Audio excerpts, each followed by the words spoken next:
Hi ಎಲ್ಲೋ ಸ್ನೇಹಿತರೆ, ಎಲ್ಲರಿಗೂ ನಮಸ್ಕಾರ. ವಧು ಧಾರಾವಾಹಿಯ 48ನೇ ಎಪಿಸೋಡಿಗೆ ಎಲ್ಲರಿಗೂ ಸ್ವಾಗತ. ಇವತ್ತಿನ ಸಂಚಿಕೆಯಲ್ಲಿ ಏನಾಗುತ್ತೆ ಅಂತ ನೋಡೋಣ ಬನ್ನಿ. ಅದಕ್ಕಿಂತ ಮುಂಚೆ ಇನ್ನು ಯಾರೆಲ್ಲ ನನ್ನ ಚಾನೆಲ್ನ ಸಬ್ಸ್ಕ್ರೈಬ್ ಮಾಡಿಲ್ವೋ please subscribe and support. Sarthak ಅವರು ಸೈಟ್ ಬಗ್ಗೆ ಬೇಗ ಮುಗಿಸ್ಬಿಡಿ, ಸಿಂಪಲ್ ವಿಷಯನ ಯಾಕೆ ಕಾಂಪ್ಲೆಕ್ಸ್ ಮಾಡ್ಕೊಳ್ಳೋದು, ಒಂದ್ ನಿಮಿಷ ಇರಿ ಮಾಡ್ತೀನಿ ತಿರ್ಗಾ. ಸಾರ್ಥಕ್ ಅವರು ವಧು ಅವ್ರಿಗೆ ಈ ಫೇಸ್ ಇದೆ ಅಂತ ನನ್ಗೆ ಗೊತ್ತಿರ್ಲಿಲ್ವಲ್ಲ. ಎನಿವೇ ಮದುವೆ ಆಗ್ತಿರೋ ಹುಡುಗ ಅಲ್ವಾ, ಕ್ಲೋಸ್ ಇರೋದು ಕಾಮನ್, ಇಟ್ಸ್ ಓಕೆ. ಈಗಾದ್ರೂ ಮಾಡಿ ವಧು ಅವ್ರಿಗೆ ಕಾಲ್ ಎಳಿಬೇಕು ಐಡಿಯಾ. ಸಾರ್ಥಕ್ ಅವರು ವಧು ಅವ್ರಿಗೆ ಈಗಷ್ಟೇ ಒಂದು ರೊಮ್ಯಾಂಟಿಕ್ ಸೀನ್ ನೋಡಿದೆ ಅಂತ ಮೆಸೇಜ್ ಮಾಡ್ತಾರೆ. ವಧು ಅವರು ಇದೇನಿದು ರೊಮ್ಯಾಂಟಿಕ್ ಸಿನಿಮಾ ನೋಡಿದ್ರ ಅಂತ ಮೆಸೇಜ್ ಮಾಡಿದ್ದಾರೆ, ಏನು ಅರ್ಥನೇ ಆಗಲ್ಲ. ಸಾರ್ಥಕ್ ಅವರು ಅವರೇ ನೋಡಿತಾನೆ ಇರ್ತಾರೆ. ವಧು ಅವ್ರಿಗೆ ತುಂಬಾ ಸಿಟ್ಟು ಬಂದು ತಿರುಗ್ತಾರೆ. ವಧು ಅವರು ಇಷ್ಟೋ ತನಕ ಅವ್ರದ್ದಾಯ್ತು, ಇವಾಗ ನೀವು ಶುರು ಮಾಡ್ತೀರಾ. ಸಾರ್ಥಕ್ ಅವರು ಯಾರ ಬಗ್ಗೆ ಮಾತಾಡ್ತಿದ್ದೀರಾ ಅರ್ಥ ಆಗ್ಲಿಲ್ಲ. ಯಾಕೊಬ್ರೆ ಬಿಸಿಲಲ್ಲಿ ನಡ್ಕೊಂಡು ಹೋಗ್ತಾ ಇದ್ದೀರಾ, ಯಾಕೆ ವಧು ಹಂಗ್ ನೋಡ್ತಿದ್ದೀರಾ, ನಾನೇ ಬಂದ್ ಕರ್ಕೊಂಡ್ ಬರ್ಬೇಕಾ ಅಥವಾ ನೀವೇ ಬಂದ್ ಕುತ್ಕೋತೀರಾ? ವಧು ಅವ್ರೆ ಆರ್ ಯು ಓಕೆ? ವಧು ಅವರು ಸಾರ್ಥಕ್ ಅವರು ಯಾಕೋ ಕೋಪದಲ್ಲಿ ಇರೋ ತರ ಇದೆ, ಎನಿಥಿಂಗ್ ರಾಂಗ್? ವಧು ಅವರು ನನ್ನ ಪಾಡಿಗೆ ನಾನು ನಡ್ಕೊಂಡು ಹೋಗ್ತಿದ್ದೆ, ನಿಮ್ ಹೆಂಡ್ತಿನೇ ಕರೆದು ಕಾರಲ್ಲಿ ಕೂರ್ಸ್ಕೊಂಡು ಅರ್ಧ ದಾರಿಗೆ ಬಿಟ್ಟೋದ್ರು. ಸಾರ್ಥಕ್ ಅವರು ಹೌದಾ, ಯಾಕೆ ಹಾಗಾದ್ರೆ ನೀವ್ ಇಷ್ಟೊತ್ವರೆಗೂ ಸುಜಿತ್ ಜೊತೆ ಇರ್ಲಿಲ್ವಾ? ವಧು ಅವರು ನಾನು ಯಾಕೆ ಅವ್ರ ಜೊತೆ ಇರ್ಲಿ, ಇಷ್ಟೋ ತನಕ ನಿಮ್ ಹೆಂಡ್ತಿ ಹತ್ರನೇ ಸ್ಟಕ್ ಆಗಿದ್ದೆ. ವಧು ಅವರು ಏನ್ ಯೋಚನೆ ಮಾಡ್ತಿದ್ದೀರಾ, ಪ್ಲೀಸ್ ನನ್ನ ಸ್ವಲ್ಪ ಮನೆವರೆಗೂ ಡ್ರಾಪ್ ಮಾಡ್ತೀರಾ? ಸಾರ್ಥಕ್ ಅವರು ಶ್ಯೂರ್, ಬಟ್ ನಾನು ನಿಮ್ಮನ್ನ ಏನೋ ಒಂದು ಕೇಳಬೇಕು. ವಧು ಅವರು ಪ್ಲೀಸ್ ಸಾರ್ಥಕ್ ನನ್ನನ್ನೇನು ಕೇಳಬೇಡಿ, ಹೇಳೋ ಸ್ಥಿತಿಯಲ್ಲಿ ನಾನಿಲ್ಲ, ತುಂಬಾ ಡಿಸ್ಟರ್ಬ್ ಆಗಿದ್ದೀನಿ, ಟ್ರೈ ಟು ಅಂಡರ್ಸ್ಟ್ಯಾಂಡ್. ಸಾರ್ಥಕ್ ಅವರು ಓಕೆ ಓಕೆ ಕೂಲ್ ಬನ್ನಿ. ಹಾದಿ ಅವರು ರೆಡ್ ಶರ್ಟಿಗೆ ಏನ್ ಮಾಡೋಣ ಈಗ? ವೀಕ್ಷಿತ ಬೇರೆ ನಮ್ಮ ಅಣ್ಣನ ಹತ್ರ ಬಂದು ಈ ರೆಡ್ ಶರ್ಟ್ ಕೊಡ್ಬೇಡ ಅಂತ ಯಾಕೆ ಕೇಳಿದ್ಲು ಅಂತಾನೆ ಗೊತ್ತಾಗ್ತಿಲ್ಲ. ರುಕ್ಸ್ನ ಮೀಟ್ ಮಾಡೋ ಗೋಲ್ಡನ್ ಚಾನ್ಸ್ ಮಿಸ್ ಆಯ್ತಲ್ಲ. ಅವಳು ಬೇರೆ ಮನೆಯಿಂದನೇ ರೆಡ್ ಶರ್ಟ್ ಹಾಕೋ ಬರ್ಬೇಕು ಅಂತ ಕಂಡೀಷನ್ ಹಾಕ್ಬಿಟ್ಟಿದ್ದಾಳೆ. ಅಲ್ಲ, ನಾನು ಮನೆಯಿಂದ ಹೊರಗಡೆ ಹೋಗಿ ಯಾವ್ದಾದ್ರು ಶಾಪಲ್ಲಿ ಪರ್ಚೇಸ್ ಮಾಡ್ಬಿಟ್ಟು ಮನೆಯಿಂದನೇ ಹಾಕೋ ಬಂದೆ ಅಂತ ಸುಳ್ಳು ಹೇಳ್ಬೋದು, ಅವಳನ್ನ ಮೀಟ್ ಮಾಡ್ಬೋದು. ಆಗ ನನಗೆ ಅವಳನ್ನ ಮೀಟ್ ಮಾಡ್ಬೇಕು ಅನ್ನೋ ಆಸೆನೂ ಈಡೇರುತ್ತೆ. ಆದ್ರೆ ನಾನು ಅವಳಿಗೆ ಸುಳ್ಳು ಹೇಳ್ದೆ ಅನ್ನೋ ಗಿಲ್ಟು ನನಗೆ ತುಂಬಾ ಕಾಡುತ್ತೆ. ಬೇಡ, ನಾನು ನನ್ನ ಪ್ರೀತಿನಲ್ಲಿ ಈ ಥರ ಎಲ್ಲ ತಪ್ಪು ಮಾಡಬಾರ್ದು. ಆದ್ರೆ ನಾನು ಅವಳಿಗೆ ಹೇಳಿರೋ ಪ್ರಕಾರನೇ ಮೀಟ್ ಮಾಡೋದು ಹೇಗೆ? ವೀಕ್ಷಿತ ಅವ್ರು ಬಂದು ಏನಪ್ಪ ಲವರ್ ಬಾಯ್ ಒಳ್ಳೆ ದೇವದಾಸ್ ತರ ಕೂತಿದ್ಯಲ್ಲ. ಹಾದಿ ಅವರು ಮಾತಾಡ್ಸ್ಬಿಡ ನನ್ನ ಹೋಗು, ಹೇಗೋ ಅಣ್ಣ ಹಾಕೊಂಡಿರೋ ಶರ್ಟ್ ಇಸ್ಕೊತಿದ್ದೆ, ಅದಕ್ಕೂ ಬಂದು ಕಲ್ಲಾಕ್ಬಿಟ್ಟಲ್ಲ. ಪದೇ ಪದೇ ನನ್ನ ಪರ್ಸನಲ್ ವಿಷಯಕ್ಕೆ ಮುಗ್ ತುರ್ಸ್ಬೇಡ ಅಂತ ಎಷ್ಟು ಹೇಳಿದ್ರು ಮತ್ತೆ ಮತ್ತೆ ಅದೇ ತಪ್ಪು ಮಾಡ್ತಿರ್ತಿಲ್ಲ, ನಿನಗೆ ಸ್ವಲ್ಪನೂ ಬುದ್ಧಿ ಇಲ್ವಾ? ವೀಕ್ಷಿ ಅವರು ಹೌದು, ನಾನು ತಪ್ಪು ಮಾಡಿದ್ದೀನಿ, ನಾನು ಮಾಡಿರೋ ತಪ್ಪಿಗೆ ನನಗೆ ನಾನೇ ಶಿಕ್ಷೆ ಕೊಟ್ಕೊಳ್ತೀನಿ. ಆದಿ ಅವರು ಏನೇ ವೀಕ್ಷಿ ಇದು ರೆಡ್ ಶೀಟ್ ತಂದಿದ್ಯಾ? ವೀಕ್ಷಿ ಅವರು ಹೌದು, red is not A danger, red is a pure love. ನೀನು ಇದೇ ಕಲರ್ ಶರ್ಟ್ ತಾನೇ ಹುಡುಕ್ತಿದ್ದು? ಆದಿ ಅವರು ಎಸ್. ವೀಕ್ಷಿ ಅವರು ತಗೋ. ಆದಿ ಅವರು ಥ್ಯಾಂಕ್ ಯು ವೀಕ್ಷಿ, ಸೂಪರ್ ಆಗಿದೆ, ಇದೆಲ್ಲಿ ಸಿಕ್ತು ನಿನ್ಗೆ? ವೀಕ್ಷಿ ಅವರು ನಾನು ಇದನ್ನ ಸಾರ್ಥಕ ಕೊಡ್ಬೇಕು ಅಂತ ತಂದಿಟ್ಟಿದ್ದೆ, ಬಟ್ ಅವನ ಹತ್ರ ಅದೇ ಕಲರ್ ಶರ್ಟ್ ಇರೋದ್ರಿಂದ ನೀನು ಕೊಡ್ಬೇಕು ಅಂತ ನಿರ್ಧಾರ ಮಾಡಿ ಮನಸ್ಸು ಮಾಡಿದೆ. ಲೈಟ್ ಆಗಿ ನಿನ್ಗೆ ಟೆನ್ಷನ್ ಆಗ್ಲಿ ಅಂತ ಒಬ್ರು ಬಟ್ಟೆನ ಒಬ್ರು ಹಾಕೋಬಾರ್ದು ಅಂತೆಲ್ಲ ಹೇಳ್ದೆ. ಇವತ್ತು ಇದನ್ನ ಕೊಟ್ಟಿದ್ದೀನಿ, ಮುಂದೊಂದ್ ದಿನ ಒಂದು ದೊಡ್ಡ ಗಿಫ್ಟ್ ಕೊಡ್ತೀನಿ ನಿನ್ಗೆ. ಆದಿ ಅವರು ನಾನು ನಿನ್ ಬಗ್ಗೆ ತಪ್ಪು ತಿಳ್ಕೊಂಡು ನಿನ್ನ ತುಂಬಾ ಬೈದ್ಬಿಟ್ಟೆ, ಐ ಆಮ್ ಸಾರಿ. ವೀಕ್ಷಿ ಅವರು ಇಟ್ಸ್ ಓಕೆ, ನೀನ್ ಖುಷಿಯಾಗಿದ್ಯಲ್ಲ ನನ್ಗಷ್ಟೇ ಸಾಕು. ಆದಿ ಅವರು ನನ್ಗೆ ಇಷ್ಟ ಆಗಿರೋ ಶರ್ಟ್ ಕೊಟ್ಟಿರೋದಕ್ಕೆ ಥ್ಯಾಂಕ್ ಯು ಸೋ ಮಚ್. ಎಂತ ಖುಷಿ ಟೈಮಲ್ಲಿ ನನ್ಗೆ ಈ ಶರ್ಟ್ ತಂದು ಕೊಟ್ಟಿದ್ಯಾ ಗೊತ್ತಾ ವೀಕ್ಷಿ? ವೀಕ್ಷಿತ ಅವರು ಹೌದಾ? ಆದಿ ಅವರು ಇವತ್ತು ಈ ಶರ್ಟ್ ಇಲ್ಲ ಅಂದಿದ್ರೆ ನಾನು ಮನೆಯಿಂದ ಹೊರಗಡೆನೆ ಹೋಗಕ್ ಆಗ್ತಿರ್ಲಿಲ್ಲ. ವೀಕ್ಷಿ ಅವರು ಹೌದಾ, ಯಾಕೆ? ಆದಿ ಅವರು ಅದು ಏನಿಲ್ಲ ಬಿಡು, ಇನ್ನೊಂದ್ ಸರ್ತಿ ಹೇಳ್ತೀನಿ. ವೀಕ್ಷಿ ಅವರು ಕೋಪದಲ್ಲಿ ಗುಲಾಬಿ ಹೂವಿನ ತರ ರೆಡ್ ಆಗಿದ್ ನಿನ್ ಫೇಸು ಈಗ ಮಲ್ಲಿಗೆ ಹೂ ತರ ವೈಟ್ ಆಗಿದೆ, ಜೊತೆಗೆ ನಗು ಬೇರೆ ತುಂಬಿ ತುಳುಕ್ತಾ ಇದೆ. ಹಾಗಾದ್ರೆ ನೀನ್ ಯಾವ್ದೋ ಹುಡುಗಿಗೋಸ್ಕರನೇ ಈ ಶರ್ಟ್ ಹಾಕೊಂಡ್ ಹೋಗ್ತಾ ಇದ್ಯಾ? ಆದಿ ಅವರು ಹಾಗೇನಿಲ್ಲ, ನಾನು ಇವಾಗ ಅರ್ಜೆಂಟ್ ಆಗಿ ರೆಡಿ ಆಗ್ಬೇಕು, ನೀನ್ ಇವಾಗ ಇನ್ನು ಹೊರಡು. Bye bye bye, thank you. ವೀಕ್ಷಿ ಅವರು ಆದಿ ಪ್ರೀತಿ ಮೇಲಿರೋ ಕಮಿಟ್ಮೆಂಟ್ಗೆ ನಿನ್ಗೆ ಆಟ್ಸ್ ಆಫ್.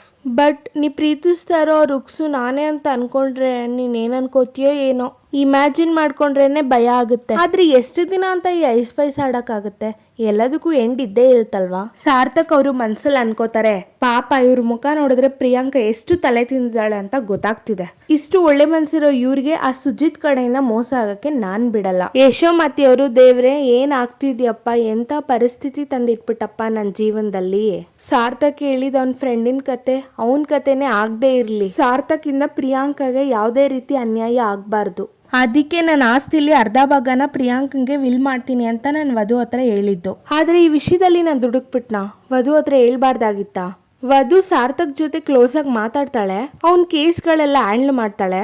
ಯಾವುದೋ ಒಂದು ಸಂದರ್ಭದಲ್ಲಿ ನಾನು ಹೇಳಿದ್ನೆಲ್ಲ ಸಾರ್ಥಕ್ ಹತ್ರ ಹೇಳ್ಬಿಡ್ತಾಳ ಅಥವಾ ನನಗೆ ಕೊಟ್ಟಿರೋ ಮಾತನ್ನ ಉಳಿಸ್ಕೊತಾಳ? ಅಯ್ಯೋ, ನನ್ನ ಮನಸ್ಸು ಗೊಂದಲದ ಗೂಡಾಗ್ಬಿಟ್ಟಿದೆ. ಏನಪ್ಪ ಮಾಡಲಿ ದೇವ್ರೆ. ನನ್ನ ಮಗ ಸಾರ್ಥಕ್ ನನ್ನ ಎಷ್ಟು ತಪ್ಪು ತಿಳ್ಕೊಂಡ್ರು ಪರವಾಗಿಲ್ಲ, ಆದರೆ ನಾನು ಮಾತ್ರ ಪ್ರಿಯಾಂಕನ್ನ ಬಿಟ್ಕೊಡಲ್ಲ. ಖಂಡಿತವಾಗ್ಲೂ ನನ್ನ ಆಸ್ತಿಲಿ ಅರ್ಧ ಭಾಗ ಪ್ರಿಯಾಂಕನ್ಗೆ ಹೋಗ್ಬೇಕು. ದೇವ್ರೆ, ನನ್ನ ಗೊಂದಲನ ಆದಷ್ಟು ಬೇಗ ನಿವಾರ್ಸಪ್ಪ. ನಾನು ಮಾಡ್ತಿರೋದು ಸರಿ ಅಂತ ನನ್ನ ಪ್ರಜ್ಞೆಗೆ ಒಂದ್ಸತ ಅರ್ಥ ಮಾಡಂಗೆ ಮಾಡಪ್ಪ. ಪ್ರಿಯಾಂಕ ಅವರು ವಧುವಿಂದ ತಿಳ್ಕೊಳಕ್ಕಾಗ್ದಿರೋದನ್ನ ಇವಳಿಂದ ತಿಳ್ಕೊತೀನಿ. ಎಷ್ಟು ಸೊಕ್ಕಿರ್ಬೇಡ ಆ ಮಿಡಲ್ ಕ್ಲಾಸ್ ಹುಡುಗಿಗೆ. ಎಷ್ಟು ಕೇಳಿದ್ರು ಬಾಯ್ ಬಿಡ್ಲಿಲ್ಲ. ನನ್ನ ಹತ್ರ ಏನಾದರೂ ಗನ್ ಇದ್ದಿದ್ರೆ ಶೂಟ್ ಮಾಡಿ ಬಿಸಾಕ್ತಿದ್ದೆ. ಯಶೋಮತಿ ಅವರು, ಪ್ರಿಯಾ ಯಾಕಮ್ಮ ಅಳ್ತಿದ್ಯಾ, ಏನಾಯ್ತಮ್ಮ? ಪ್ರಿಯಾಂಕ ಅವರು, ಅತ್ತೆ ಇಷ್ಟು ದಿನ ನಾನು ಏನಾಗಬಾರ್ದು ಅಂತಿದ್ನೋ ಅದೇ ಆಯಿತು. ಇನ್ನು ನಾನು ಬದುಕಿದ್ರು ಸತ್ತಾಗೆ. ಯಶೋಮತಿ ಅವರು, ಸಾಯೋ ಮಾತೆಲ್ಲ ಆಡ್ಬೇಡಮ್ಮ, ನಾನು ಇರೋವರೆಗೂ ನಿನ್ಗೇನೂ ಆಗಲ್ಲ. ಮತ್ತೆ ಸಾರ್ಥಕ್ ಏನಾದರೂ ನಿನ್ಗೆ ಹೊಡೆದ್ನಾ? ಪ್ರಿಯಾಂಕ ಅವರು ಹೊಡೆದಿದ್ರೆ ತಲೆ ಕೆಡಿಸ್ಕೊತಿರ್ಲಿಲ್ಲ ಅತ್ತೆ. ಅವನು ನನ್ನ ಬಾಳಲ್ಲಿ ಪ್ರೀತಿ ದೀಪ ಹಚ್ತಾನೆ ಅಂತ ಅನ್ಕೊಂಡಿದ್ದೆ, ಆದರೆ ಅವನು ಹೆಚ್ಚಿದ ಬೆಂಕಿ ನನ್ನ ಜೀವನನೇ ಸುಡ್ತಾ ಇದೆ. ಯಶೋಮತಿ ಅವರು, ಸಾರ್ಥಕ್ ಮತ್ತೆ ನೀನು ಮತ್ತೆ ಜಗಳ ಮಾಡ್ಕೊಂಡ್ರೇನಮ್ಮ? ಪ್ರಿಯಾಂಕ ಅವರು, ಇಲ್ಲ ಅತ್ತೆ, ಬಟ್ ಈ ವಿಷಯ ಕೇಳಿಸ್ಕೊಂಡಾಗ ನನಗೆ ಸ್ಟರ್ಟ್ ಆಗಿದೆ ಅಂದ್ರೆ ನಿಮಗೆ ಇನ್ನೇ ಸ್ಟರ್ಟ್ ಆಗಲ್ಲ. ಬಿಡಿ ಅತ್ತೆ, ಏನೇ ಇದ್ರು ನಾನು ಸಹಿಸ್ಕೋತೀನಿ, ನಿಮ್ಮ ತಂಗ ಯಾವ ವಿಷಯನೂ ತರಲ್ಲ. ಯಶೋಮತಿ ಅವರು, ಪ್ರಿಯಾಂಕಾ ಹಾಗೆ ಮಾಡಬೇಡಮ್ಮ, ನಾನು ನಿನಗೆ ಅತ್ತೆ ಅಲ್ಲ, ಅಮ್ಮನ ಥರ ಅಲ್ಲ, ಅಮ್ಮನೇ ನಿನಗೆ. ನಿನ್ನ ಮನಸ್ಸಲ್ಲಿ ಏನಾದರೂ ನಡೀತಿದ್ರೆ ನನ್ನ ಹತ್ರ ಹೇಳ್ಕೊ ಮಗಳೇ. ಪ್ರಿಯಾಂಕ ಅವರು, ಅತ್ತೆ ಸಾರ್ಥಕ್ ನನಗೆ ಡಿವೋರ್ಸ್ ಕೊಡ್ತಿದ್ದಾನೆ. ಆದಿ ಅವರು, ಕಷ್ಟಪಟ್ಟು ಮನೆಯಿಂದಾನೇ ನೀನು ಹೇಳ್ದೆ ಅಂತ ರೆಡ್ ಶರ್ಟ್ನ ಹಾಕೊಬಂದೆ, ಆದರೂ ನೀನು ನನಗೆ ಸಿಗಲಿಲ್ಲ. ವೀಕ್ಷಿ ಅವರು, ಸಾರಿ ಆದಿ, ಸಡನ್ನಾಗಿ ಒಂದು ಇಂಪಾರ್ಟೆಂಟ್ ವರ್ಕ್ ಇರುತ್ತೆ, ಮರ್ತ್ಬಿಟ್ಟಿದ್ದೆ. ಆದಿ ಅವರು, ಏನು ನನಗಿಂತನೂ ಇಂಪಾರ್ಟೆಂಟ್ ವರ್ಕಾ? ವೀಕ್ಷಿ ಅವರು, ಆಗೇನಿಲ್ಲ, ಅದನ್ನು ಮಾಡಲೇಬೇಕಾಗಿತ್ತು, ಅದಕ್ಕೆ ಸಿಗಲಿಲ್ಲ, ಡೋಂಟ್ ಫೀಲ್ ಬ್ಯಾಡ್. ಆದಿ ಅವರು, ಆಯಿತು, ಮತ್ತೆ ನೀನು ಸಿಗೋದು ಯಾವಾಗ? ನಾನು ಹಾಕಿರೋ ಶರ್ಟ್ ನೋಡಿ ಸಂತೋಷ ಪಡೋದು ಯಾವಾಗ? ವೀಕ್ಷಿ ಅವರು, ಯಾವಾಗ ಸಿಗೋದು ಅಂತ ನಾನು ಹೇಳ್ತೀನಿ, ಬಟ್ ನೀನು ಹಾಕಿದ ಶರ್ಟ್ನ ನಾನು ನೋಡಿದೆ, you are looking so good. Aadi ಅವರು, ರೀಲಿ? ವೀಕ್ಷಿ ಅವರು, ಎಸ್. ಆದಿ ಅವರು, ಎಲ್ಲಿ ನೋಡಿದೆ ರುಕ್ಸ್? ವೀಕ್ಷಿ ಅವರು, ಹೇಳಲ್ಲ. ಆದಿ ಅವರು, ಅಲ್ಲ ನೋಡ್ತವಳು, ನಾನು ಕಣ್ಮುಂದೆ ಯಾಕೆ ಬರಲಿಲ್ಲ? ಅಟ್ಲೀಸ್ಟ್ ನಾನೇ ರುಕ್ಸ್ ಅಂತ ಒಂದು ಮಾತು ಹೇಳ್ಬೋದಿತ್ತಲ್ವಾ? ವೀಕ್ಷಿ ಅವರು, ಹೇಳಿದ್ನಲ್ಲ ಬೇರೆ ಯಾವುದೋ ಕೆಲಸಕ್ಕೆ ಕಮಿಟ್ ಆಗಿದ್ದೆ ಅಂತ. ಆದಿ ಅವರು, ಅಂತ ಇಂಪಾರ್ಟೆಂಟ್ ಕೆಲಸ ಏನಂತ ತಿಳ್ಕೊಬೋದಾ? ವೀಕ್ಷಿ ಅವರು, ಟೈಮ್ ಬಂದಾಗ ಹೇಳ್ತೀನಿ. ಆದಿ ಅವರು, ಆ ಟೈಮ್ ಯಾವಾಗ ಬರುತ್ತೋ ಏನೋ, ಆದ್ರೂ ನೀನು ಹೇಳಿದ ಕಲರ್ ಶರ್ಟ್ ಆಗಿದ್ದೀನಿ, ನೀನು ನೋಡಿದೆ ಅಂತ ಹೇಳ್ದಲ್ಲ, ಖುಷಿ ಆಯ್ತು. ವೀಕ್ಷಿ ಅವರು, ಆದಿ ಆ ಶರ್ಟ್ ಅಲ್ಲಿ ತಗೊಂಡೆ? ಆದಿ, ಎನಿ ಗೆಸ್? ವೀಕ್ಷಿತಾ, ನೋ. ಆದಿ ಅವರು, ಆಕ್ಚುಲಿ ನನ್ನ ಹತ್ರ ಈ ಶರ್ಟ್ ಇರಲಿಲ್ಲ, ಇನ್ಫ್ಯಾಕ್ಟ್ ರೆಡ್ ಕಲರ್ ಶರ್ಟೇ ಇರಲಿಲ್ಲ. ನನ್ನ ಕಷ್ಟ ನೋಡಿ ಪಾಪ ವೀಕ್ಷಿತ್ ಅನ್ಕೊಟ್ಲು. ವೀಕ್ಷಿ ಅವರು, ಸೋ ನೈಸ್, ಆ ಹುಡುಗಿಗೆ ನೀನು ಕಂಡ್ರೆ ಎಷ್ಟು ಇಷ್ಟ ಅನ್ಸುತ್ತೆ ನೋಡು, ನೀನು ಕಷ್ಟಗಳನ್ನೆಲ್ಲ ತುಂಬಾ ಚೆನ್ನಾಗಿ ಅರ್ಥ ಮಾಡ್ಕೊಂಡಿದ್ದಾಳೆ ಅಲ್ವಾ? ಆದಿ ಅವರಿಗೆ, ಇನ್ನೋ ಆ ಥರ ಎಲ್ಲ ಏನೂ ಇಲ್ಲ. ವೀಕ್ಷಿ ಅವರು, ಹಾಗಾದ್ರೆ ನೀನು ಅವಳನ್ನ ಇಷ್ಟಪಡ್ತಾ ನನ್ನ ಜೊತೆ ಫ್ಲರ್ಟ್ ಮಾಡ್ತಿರ್ಬೋದಲ್ವಾ? ಆದಿ ಅವರಿಗೆ, ಏನು ಹೇಳ್ತಿದ್ಯಾ ರುಕ್ಸ್, ನಾನು ಯಾಕೆ ಅವಳನ್ನ ಇಷ್ಟಪಡಲಿ? ರುಕ್ಸ್, ನನ್ನ ಮನಸ್ಸಲ್ಲಿರೋದು ನೀನು ದಯವಿಟ್ಟು ಆ ಥರ ಎಲ್ಲ ಮಾತಾಡಬೇಡ, ನನಗೆ ಬೇಜಾರಾಗುತ್ತೆ. ವೀಕ್ಷೆ ಅವರು, ಓಕೆ ಸಾರಿ, ಬಟ್ ನೀನು ಅವಳನ್ನ ಇಷ್ಟಪಡ್ತಿಲ್ಲ ಅಂದ್ರೂ ಅವಳಿಗೆ ನಿನ್ನ ಮೇಲೆ ಲವ್ ಇರ್ಬೋದಲ್ವಾ? ಆದಿ ಅವರು, ಚಾನ್ಸೇ ಇಲ್ಲ, ನಾನು ಅವಳಿಗೆ ಯಾವಾಗಲೂ ಜಗಳ ಆಡ್ತಿರ್ತೀವಿ, ಅಂಥದ್ರಲ್ಲಿ ಅವಳೇಗೆ ನನ್ನ ಇಷ್ಟಪಡ್ತಾಳೆ? ವೀಕ್ಷೆ ಅವರು, ಓ, ಇವತ್ತು ಜಗಳ ಆಡೋರು ನಾಳೆ ಬಿಟ್ಟಿರೋಕ್ಕಾಗ್ದಷ್ಟು ಹತ್ರ ಆಗ್ಬೋದಲ್ವಾ? ನಿನ್ನ ಮೇಲೆ ಪ್ರೀತಿ ಇರೋದಕ್ಕೇನೆ ನೀನು ಕೇಳದೆ ಇದ್ರೂ ಅವಳೇ ಆ ಶರ್ಟ್ನ ನಿನಗೆ ತಂದು ಕೊಟ್ಟಿರೋದು ಅಲ್ಲ, ಅವಳ ಮನಸ್ಸಲ್ಲಿರೋದು ನಿನ್ಗೆ ಹೆಂಗೆ ಗೊತ್ತಾಗುತ್ತೆ? ಆದಿ ಅವರು, ನೋ ರುಕ್ಸ್, ಅವಳಿಗೆ ನನ್ನ ಮೇಲೆ ಖಂಡಿತವಾಗ್ಲೂ ಪ್ರೀತಿ ಇಲ್ಲ, ಡೆಫಿನೆಟ್ಲಿ ಹೇಳ್ತಿದ್ದೀನಿ ನೋಡು. ವೀಕ್ಷಿ ಅವರು, ಏಕೆ ನಂಬಲಿ ಇದನ್ನ ನಾನು? ಆದಿ ಅವರು, ಸರಿ, ನಂಬೋಕೆ ಏನು ಮಾಡಲಿ, ಅವಳನ್ನ ಕೇಳಿ ನಿನಗೆ ಹೇಳ? ವೀಕ್ಷಿತಾ ಅವರು, ಅವಳು ಇಷ್ಟ ಇಲ್ಲ ಅಂತಾನೆ ಹೇಳಿದ್ಲು ಅಂತ ನಾನಿಗೆ ನಂಬಲಿ? ಆದಿ ಅವರು, ಸರಿ, ಇವಾಗ ಪ್ರೂವ್ ಮಾಡೋದಕ್ಕೆ ನಾನು ಏನು ಮಾಡಲಿ? ವೀಕ್ಷಿ ಅವರು, ಅದನ್ನು ಅವಳ ಬಾಯಿಂದಾನೇ ಹೇಳಿಸು. ಆದಿ ಅವರು, ಶೋರ್ ಹೇಳಿಸ್ತೀನಿ, ಅದರಲ್ಲೇನಿದೆ? ವೀಕ್ಷಿ ಅವರು, ಓಕೆ, ವಿಲ್ ವೆಯ್ಟ್. ಯಶೋಮತಿ ಅವರು, ನನ್ನ ಹಿಡ್ಕೋ ಪ್ರಿಯಾಂಕಾ, ಸಾರ್ಥಕ್ ನಿನ್ಗೆ ಡಿವೋರ್ಸ್ ಕೊಟ್ನಾ? ಪ್ರಿಯಾಂಕಾ ಅವರು, ಕೊಟ್ಟಿಲ್ಲ ಅತ್ತೆ, ಆದರೆ ಇವತ್ತಲ್ಲ ನಾಳೆ ಕೊಡ್ತಾನೆ ಅನ್ನೋ ಅನುಮಾನ ಬರ್ತಿದೆ. ಯಶೋಮತಿ ಅವರು, ಈಗ ಸಿಕ್ಕಾಕೊಂಡಿರೋ ಉಸಿರು ಬಂದಂಗಾಯ್ತು, ಓದ ಜೀವ ಮತ್ತೆ ಬಂದಂಗಾಯ್ತು. ಗೌರಿ ನೀರು ತಗೊಂಡ್ ಬಾಮ್ಮ. ಪ್ರಿಯಾಂಕಾ ಅವರು, ಅತ್ತೆ ಆರ್ ಯು ಫೈನ್? ಯಶೋಮತಿ ಅವರು, ನನಗೆ ಕುಡಿಯೋಕೆ ಸ್ವಲ್ಪ ನೀರು ಬೇಕಮ್ಮ. ಪ್ರಿಯಾಂಕಾ ಅವರು, ತಗೊಂಡ್ ಬರ್ತೀನಿ ಅತ್ತೆ, ರಿಲ್ಯಾಕ್ಸ್ ಮಾಡಿ. ಪ್ರಿಯಾಂಕಾ ಅವರು ಮನ್ಸಲ್ಲಿ ಅನ್ಕೋತಿರ್ತಾರೆ, ನಿನ್ನ ಮಗ ನನಗೆ ಕೆನ್ನೆಗೆ ಇಟ್ಕೊಟ್ಟ ಅಷ್ಟೇ, ನಾನು ನಿನಗೆ ಮನಸ್ಸಿಗೆ ಇಟ್ಕೊಟ್ಟೆ. ನಿನ್ನ ಮಗ ನನಗೆ ಮಾಡಿರೋ ನೋವಿಗಿಂತ ನಾನು ನಿನಗೆ ಮಾಡಿರೋ ನೋವೇ ಹೆಚ್ಚು ಅಲ್ವಾ ಯಶೋಮತಿ? ಇದಿನ್ನು ಸ್ಯಾಂಪಲ್ ಅಷ್ಟೇ, ಅಸಲಿ ಕಹಾನಿ ಮುಂದೆ ಇದೆ. ನಾನು ಕೊಡೋ ಒಂದೊಂದು ಡೇಟಿಗೂ ನೀನು ನಿನ್ನ ಮಗ ಸಾಯೋವರೆಗೂ ಮರಿಬಾರ್ದು. ಪ್ರಿಯಾಂಕಾ ಅವರು, ಅತ್ತೆ are you okay? I am so sorry ಅತ್ತೆ, ನೀವು ಇಷ್ಟೊಂದು ಟೆನ್ಷನ್ ಮಾಡ್ಕೋತೀರಾ, ಪ್ಯಾನಿಕ್ ಆಗ್ತೀರಾ ಅಂದಿದ್ರೆ ನಾನು ನೀವು ವಿಷಯ ಹೇಳ್ತಾನೆ ಇರಲಿಲ್ಲ ನಿಮಗೆ. ಯಶೋಮತಿ ಅವರು, ಹಾಗೆಲ್ಲ ಮಾಡಬೇಡಮ್ಮ, ಹಾಗೆಲ್ಲ ಅನ್ಕೋಬೇಡ. ನೋಡು, ನನಗೇನೂ ಆಗಲ್ಲ, ಅಕಸ್ಮಾತ್ ನನಗೇನಾದರೂ ಆದರೆ ನಿನ್ಗೆ ಯಾವುದೇ ರೀತಿ ಅನ್ಯಾಯ ಆಗದೇ ಇರೋ ಥರ ನಾನು ನೋಡ್ಕೋತೀನಮ್ಮ. ಇಷ್ಟಕ್ಕೂ ಸಾರ್ಥಕ್ ನೀನು ಡಿವೋರ್ಸ್ ಮಾಡ್ತಾನೆ ಅಂತ ನಿನಗೆ ಯಾಕೆ ಅನ್ನಿಸ್ತು? ಯಾಕೆ ಅನುಮಾನ ಬಂತು? ಪ್ರಿಯಾಂಕಾ ಅವರು, ಸಾರ್ಥಕ್ ನನ್ನ ಹೊಡೆದ ಮೇಲೆ ಅತ್ತೆ ಅವನು ಅವ್ನ ಫ್ರೆಂಡ್ ಎಕ್ಸಾಂಪಲ್ ಕೊಟ್ಕೊಂಡು ಗಂಡ ಹೆಂಡತಿ ನಡುವೆ ರಿಲೇಶನ್ಶಿಪ್ ಚೆನ್ನಾಗಿಲ್ಲ ಅಂದ್ರೆ ಅದನ್ನ ಸ್ಟಾಪ್ ಮಾಡೋದು ಒಳ್ಳೇದು ಅಂತ ಹೇಳ್ತಿದ್ದ. ಅದನ್ನ ನಾನು ಕೇಳಿಸ್ಕೊತಿದ್ರೆ ಅದನ್ನ ಅವನು ಫ್ರೆಂಡ್ಗೆ ಹೇಳ್ದಾಗಿಲ್ಲ, ನನಗೆ ಹೇಳ್ದಾಗಿತ್ತು. ಯಶೋಮತಿ ಅವರು, ನೋಡಮ್ಮ, ನಿನ್ನಷ್ಟಕ್ಕೆ ನೀನೇ ಏನೇನೋ ಅನ್ಕೊಳ್ಳೋದು ಸರಿಯಲ್ಲ. ಸಾರ್ಥಕ್ ಅವನ ಫ್ರೆಂಡ್ ಜೀವನದ ಸಮಸ್ಯೆನ ನನ್ನ ಹತ್ರನೂ ಹೇಳ್ಕೊಂಡಿದ್ದ. ಅದೇ ಕಾರಣಕ್ಕೆ ಅವನ ಫ್ರೆಂಡ್ನ ಮನೆಗೆ ಕರ್ಸಿ ಬುದ್ಧಿ ಹೇಳ್ತೀನಿ ಅಂತಾನೂ ನಾನು ಹೇಳಿದ್ದೀನಿ. ಪ್ರಿಯಾಂಕಾ ಅವರು, ಆದ್ರೆ ಅವನ ಫ್ರೆಂಡನ್ನ ಅವನ ಮನೆಗೆ ಕರ್ಸಕ್ ಆಗಲ್ಲ ಅನ್ಸುತ್ತೆ ಅಲ್ವಾ ಅತ್ತೆ? ಯಶೋಮತಿ ಅವರು, ಯಾಕೆ?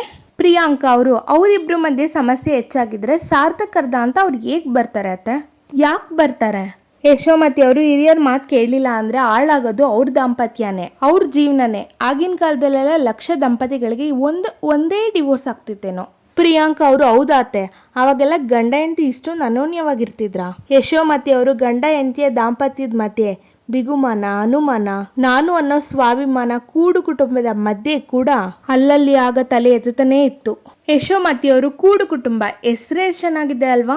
ಮನೆಯಲ್ಲಿ ಹಿರಿಯರು ಇರ್ತಿದ್ರು. ಗಂಡ ಹೆಂಡತಿ ಮಧ್ಯೆ ಎಷ್ಟೇ ಸಮಸ್ಯೆ ಆದ್ರೂ ಅವ್ರನ್ನ ಕೂರಿಸ್ಕೊಂಡು ಅವರು ಕೂತು ಮಾತಾಡಿ ಬಗೆಹರಿಸಿ ಬುದ್ಧಿ ಹೇಳ್ತಿದ್ರು. ಇವಾಗೆಲ್ಲಿದೆ ಕೂಡು ಕುಟುಂಬ? ಎಷ್ಟೋ ಜನ ಗಂಡ ಹೆಂಡತಿ ದೊಡ್ಡವ್ರ ಮಾತಿಗೆ ಕೌಡೆ ಕಾಸಿನ ಕಿಮ್ಮತ್ತು ಕೊಡೋದಿಲ್ಲ. ಅವರಿಂದಾಗಿರೋ ಪ್ರಾಬ್ಲಮ್ನ ಅವರೇ ಪರಿಹಾರ ಮಾಡ್ಕೋತಾರೆ. ಅಂದ್ರೆ ಏನು? ಡಿವೋರ್ಸ್ ಕೊಟ್ಬಿಡ್ತಾರೆ. ಪ್ರಿಯಾಂಕಾ ಅವರು, ಅತ್ತೆ, ಆದ್ರೆ ನಾನು ನಿಮ್ಮ ಮಾತನ್ನ ಕೇಳ್ತಿದ್ದೀನಲ್ವಾ ಅತ್ತೆ? ಪ್ರತಿಯೊಂದರೂ ನಾನು ನಿಮಗೆ ಬಂದು ಹೇಳ್ತೀನಲ್ವಾ? ಸಾರ್ಥಕ್ಕೆ ನನ್ನ ಮಾತು ಕೇಳ್ತಾ ಇಲ್ಲ. ನಾನು ಏನ್ ಮಾಡ್ಲಿ ಅತ್ತೆ? ಸಾರ್ಥಕ್ಕಿಂದ ನನ್ನ ತಾಯಿ ಆಗದಿದ್ರು ಪರವಾಗಿಲ್ಲ, ಆದ್ರೆ ತಾಯಿಯಾಗಿ ನನಗೆ ನೀವಿದ್ದೀರಾ. ನನಗೆ ನಿಮ್ಮಿಂದ ದೂರ ಆಗಕ್ಕೆ ಇಷ್ಟ ಇಲ್ಲ ಅತ್ತೆ. ಬಟ್ ನಾನು ಏನ್ ಮಾಡ್ಲಿ? ಸಾರ್ಥಕ್ ಆಡ್ತಿರೋ ರೀತಿ ನೋಡಿದ್ರೆ ಅವ್ನು ನನ್ಗೆ ಯಾವಾಗ ಬೇಕಾದ್ರೂ ಡಿವೋರ್ಸ್ ಕೊಡ್ಬೋದು. ಯಶೋಮತಿ ಅವರು, ಪ್ರಿಯಾಂಕಾ ಹಾಗೆಲ್ಲ ಮಾತಾಡ್ಬೇಡಮ್ಮ, ಏನೂ ಆಗಲ್ಲ, ಧೈರ್ಯವಾಗಿರೋ.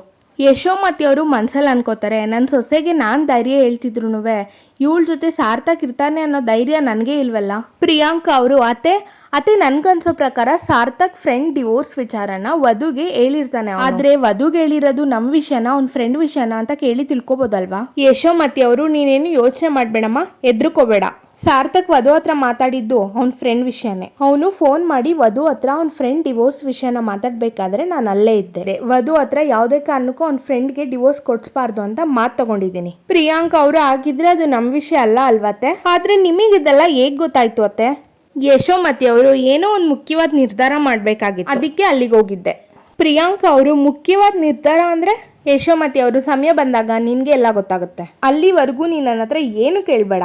ಆದ್ರೆ ನಿನ್ ಜೀವನದ ಬಗ್ಗೆ ಏನೇನು ಯೋಚನೆ ಮಾಡ್ಕೊಂಡು ನಿನ್ನ ನೆಮ್ಮದಿನ ಹಾಳು ಮಾಡ್ಕೋಬೇಡ.